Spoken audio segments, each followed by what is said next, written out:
តាមបីបបហាជាតិសាសនាព្រះមហាក្សត្រហើយយើងខ្ញុំទាំងឡាយក៏ឧទ្ទិសថ្វាយចំពោះបដិគុណអរិយមុនីអុកមកលើគុណថែបាត់ដំបងហើយយើងខ្ញុំបច្ចរណាទាំងឡាយ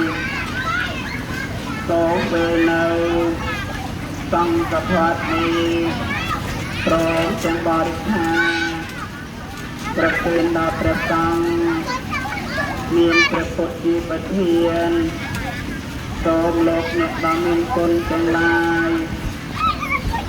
មានមេត្តាបិតាជីតោជីតាគ្រូឧបជាយាចាញាតិកាទាំងប្រទីសម្បាននិងញាតិទាំងឡាយក្នុងសង្សារវដ្តហើយយើងខ្ញុំទាំងឡាយសូមឧទ្ទិសជូនវិរៈកងទ័ពការពារទឹកដីមន្ត្រីរាជការ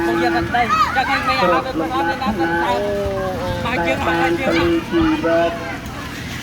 ដើម្បីបបផែជាតិ